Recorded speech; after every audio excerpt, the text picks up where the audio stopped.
So today I'm going to talk about effective practice and how you can get better at whatever you want to be better at. I'm going to give you 7 effective tips from my own experience and the research that I've done.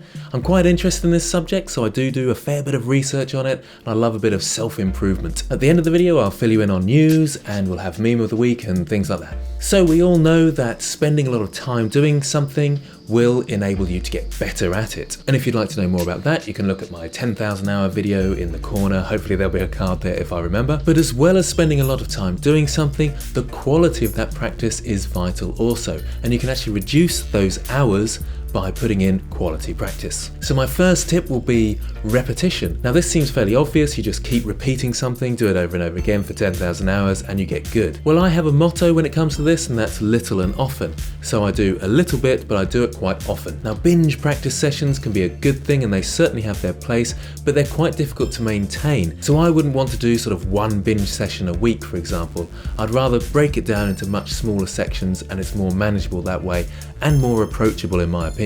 So as I always say, I love routines. Build it into a routine, but make sure it's achievable and make your routines adaptable. My second tip will be keep it interesting. Adding variety will keep you interested and keep you wanting to go back and wanting to practice. Keep looking at motivating things from your field. So I look at ArtStation, Sketchfab, Pinterest, and I really get into that. Just spend a tiny bit of time looking at that and get motivated. It can also give you some great ideas about what to practice, which I'll talk about later. Another way of keeping it interesting is to join in with competitions and challenges. They're really helpful because it gives you a goal and deadlines that you have to try and keep to. Number 3 would be work on your weaknesses. Now my example for this is drawing faces. I'm still not very good at drawing faces. I do practice, but obviously not enough, and I need to work on my weaknesses more. And the way I like to do this is have a reference image in front of me and try and draw a face as quickly as possible. So give myself about a minute to do it in, maybe 2 minutes, depends on your skill level. And once I've done that, look at it closely and look at my reference images and see where I've gone wrong.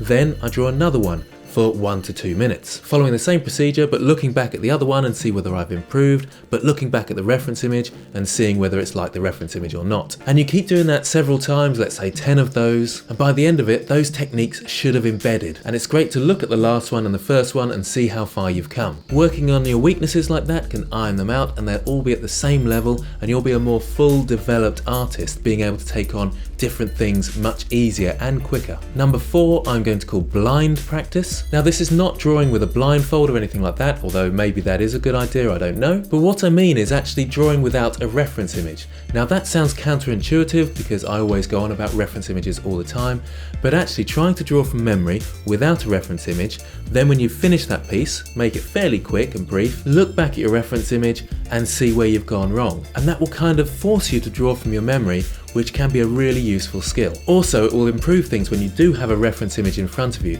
because there'll be bits that you don't seem to need to work as hard to achieve. And also that process of reviewing your work is really important and will really improve your observational skills. Number 5 is find any helpful tools and apps that will aid you in your pursuit of perfect practice. So you might find apps that organize your day and plan a time for practice very useful. The one I really like to use is the pose generator, and I'll give you a clip here. So I can quickly get access to lots of different reference images of models, and then I can put a timer in and it will jump from one pose to the next, and I'll quickly have to sketch out those poses. Poses are really important for your digital artwork or your 3D work, and they can really improve your piece if you have a good pose. And I find that pose generator really useful for quickly sketching shapes and trying to get form. Number 6 is don't spend ages thinking about what to draw or create. I have loads of students who come to me saying I don't know what to draw, but that's not an effective mindset for practicing. You shouldn't see practicing as working towards a final piece, although it may become that within your practice sessions,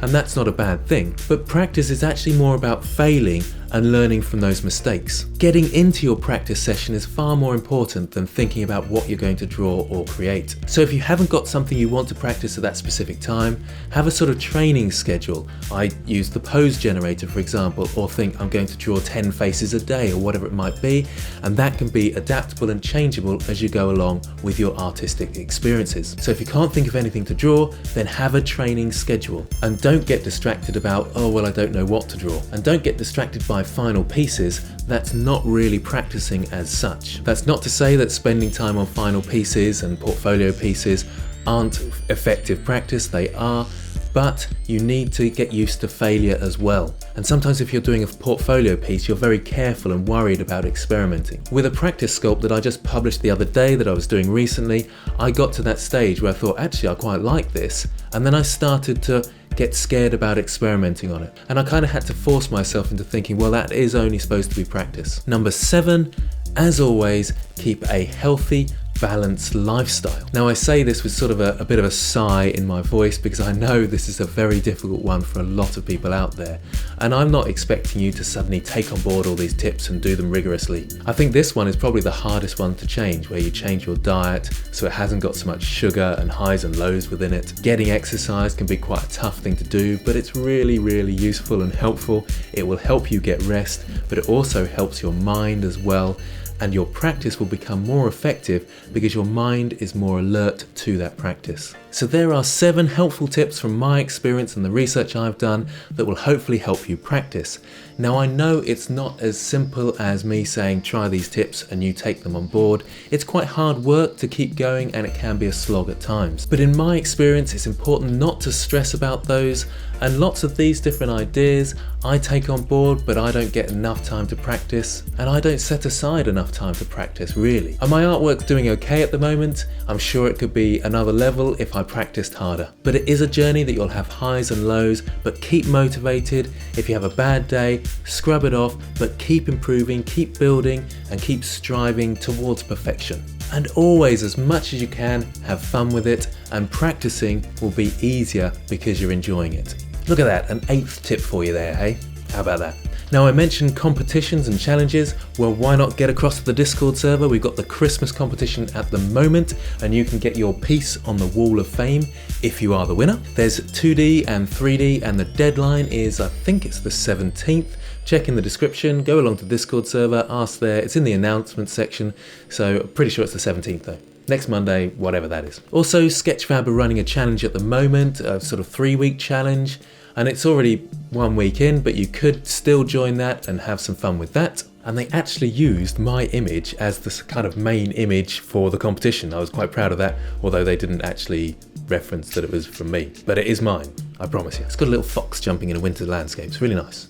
I did that. Also, we've got Sculpt January just around the corner, and you could get involved with that. That's why I'm doing a sort of sculpting thing at the moment, and there'll be a few more sculpting lessons on their way. Also, here's Meme of the Week. I think we can all relate to this.